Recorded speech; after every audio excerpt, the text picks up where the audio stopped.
Like, share and subscribe for more thought-provoking stories.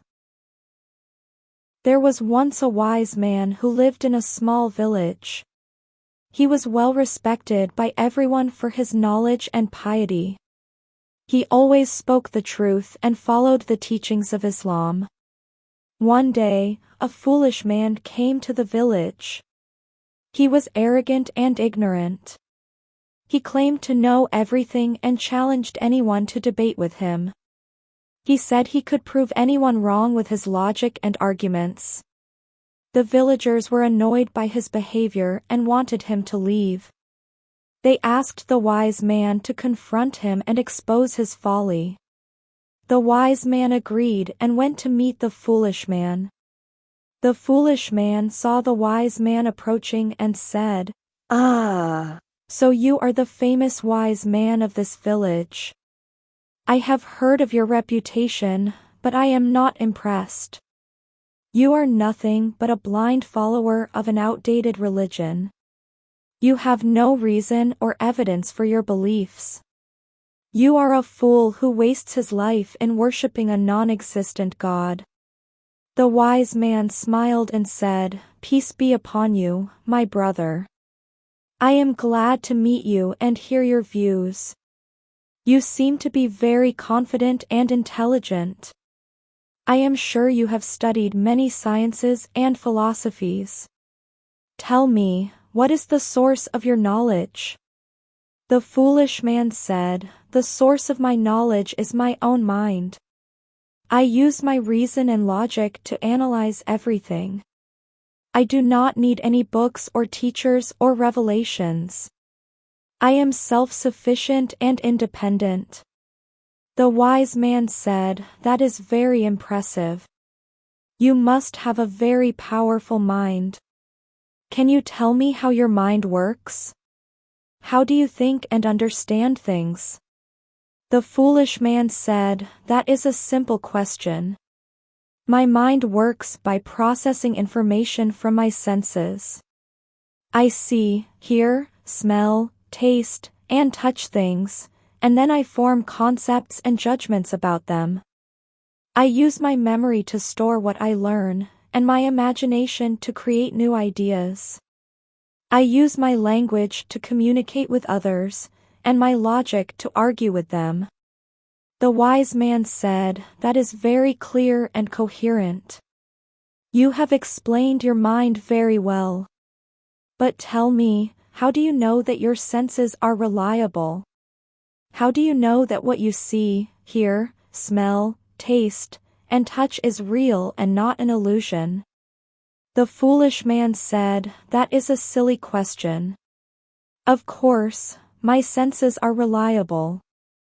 They are the only way I can know anything about the world. If I doubt my senses, then I doubt everything. That would be absurd and impossible." The wise man said, "That is very interesting.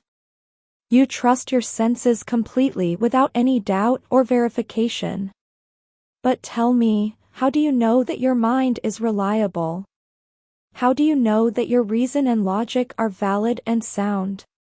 The foolish man said, "That is a ridiculous question. Of course, my mind is reliable. It is the only tool I have to understand anything about the world. If I doubt my mind, then I doubt everything. That would be irrational and self-contradictory." The wise man said, "That is very fascinating. You trust your mind completely without any doubt or verification. But tell me, how do you know that your knowledge is true? How do you know that your concepts and judgments are correct and accurate?" The foolish man said, "That is a stupid question. Of course, my knowledge is true. It is the only thing I have to guide me in life. If I doubt my knowledge, then I doubt everything. That would be foolish and meaningless." The wise man said, "That is very amazing. You trust your knowledge completely without any doubt or verification. But tell me, how do you know that your life has a purpose? How do you know that your existence has a meaning? The foolish man said, That is a pointless question. Of course, my life has a purpose. It is the only thing I have to enjoy and achieve in the world. If I doubt my purpose, then I doubt everything. That would be miserable and hopeless.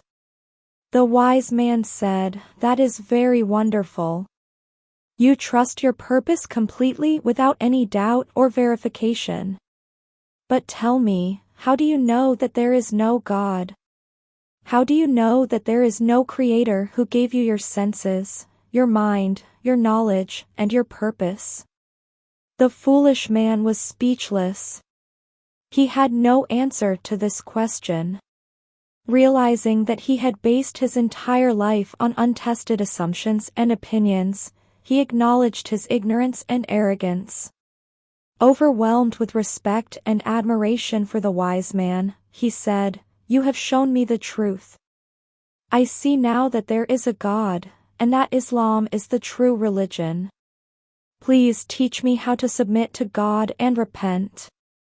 In response, the wise man said, Peace be upon you, my brother. Your humility and sincerity have shown me your courage and readiness to change. Follow me to the mosque, and I will teach you how to say the Shahada, pray, fast, give charity, perform pilgrimage, read the Quran, and follow the Sunnah. You will become a good Muslim and a servant of God, and I will be grateful for guiding you to the truth. And so the foolish man followed the wise man and learned from him, finally becoming a wise man himself, living happily and thanking God and the wise man for showing him the way. The wise man and the foolish man became good friends. They often visited each other and exchanged their thoughts and experiences. The wise man taught the foolish man more about Islam and its teachings. The foolish man taught the wise man more about the sciences and philosophies he had learned. One day, the foolish man said to the wise man, You have shown me the truth of Islam, and I am grateful for that. But I still have some questions and doubts that bother me. Can you help me with them? The wise man said, Of course, my brother. Ask me anything you want. I will try to answer you as best as I can.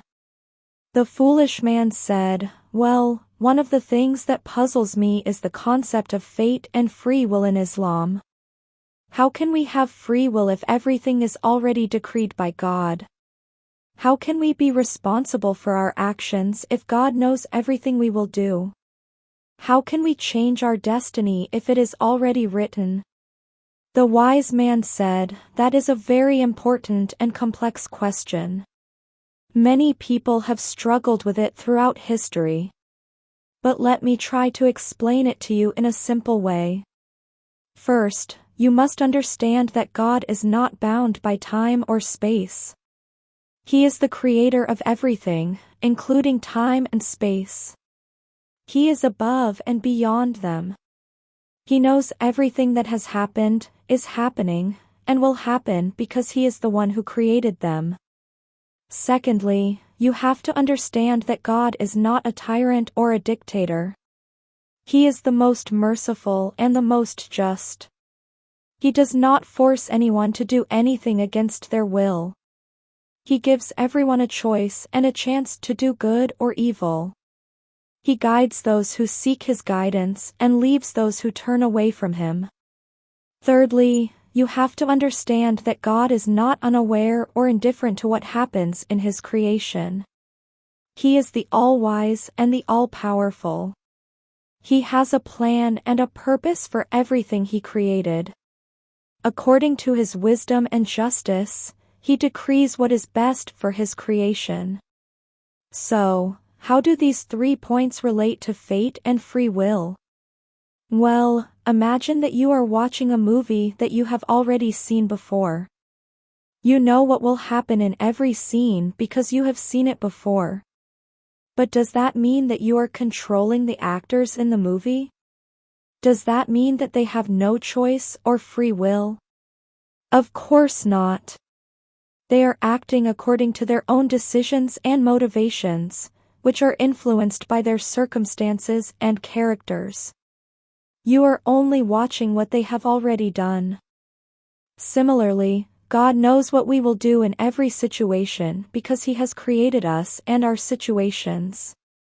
But that does not mean that He is controlling us or forcing us to do anything. We are acting according to our own decisions and motivations, which are influenced by our circumstances and characters. God is only watching what we have already done. But there is a difference between watching a movie and watching our lives. When we watch a movie, we cannot change anything that happens in it. We can only watch it passively. But when we watch our lives, we can change anything that happens in it. We can act actively. How can we do that? By using our free will. God has given us free will as a gift and a test. It is a gift because it allows us to choose between good and evil, between obedience and disobedience, and between faith and disbelief. It is a test because it determines our reward or punishment in the hereafter. God has also guided us through His revelation and His messengers. He has shown us the right way and the wrong way, the good deeds and the bad deeds, the virtues and the vices. He has also given us signs through His creation and His laws. He has shown us the consequences of our actions, both in this world and in the next. He has also given us supplication through His mercy and His response. He has shown us that He listens to our prayers, grants our wishes, forgives our sins, eases our difficulties, increases our blessings, and helps us in our affairs. All of these are means by which we can use our free will to change our destiny. Our destiny is not fixed or unchangeable. It is flexible and dynamic. It depends on our choices and actions. It depends on our obedience or disobedience. It depends on our faith or disbelief. It depends on our supplication or ingratitude. God has written everything in a book called Al-Law al-Mahfuz, the preserved tablet. But He can erase or confirm anything from it as He wills. He says in the Quran, "Indeed, we have sent down to you a book, the Quran, in which there is your mention, your destiny. Will you not then understand?" Quran 21:10. Indeed, Allah does not change the condition of a people until they change what is in themselves. Quran 13:11. And when my servants ask you, O Muhammad, concerning me, indeed I am near. I respond to the invocation of the supplicant when he calls upon me. So let them respond to me, by obedience, and believe in me that they may be rightly guided. Quran 2:186. So, my brother, do not despair or be hopeless about your fate. Do not be complacent or careless about your free will. Do not be confused or doubtful about your responsibility. Rather, be hopeful and optimistic about your fate. Be diligent and careful about your free will. Be clear and certain about your responsibility. Trust in God and His plan. Follow His guidance and His commands. Seek His help and His forgiveness. And you will find peace and happiness in this world and the next. May God bless you and guide you to the truth. The foolish man was amazed and enlightened by the wise man's explanation. He thanked him for his wisdom and patience. He said, "You have cleared my doubts and answered my questions. You have shown me the beauty and harmony of Islam and its teachings. You have shown me the way to use my free will to change my fate for the better." The wise man said, "All praise is due to God, who taught me what I know. All credit is due to you, who asked me what you wanted to know. All thanks is due to us, who learned from each other what we needed to know. The wise and foolish men hugged each other and praised God for His grace and mercy. They continued their friendship and their learning. They became examples of wisdom and faith for themselves and others. They lived happily ever after. Thank you for reading.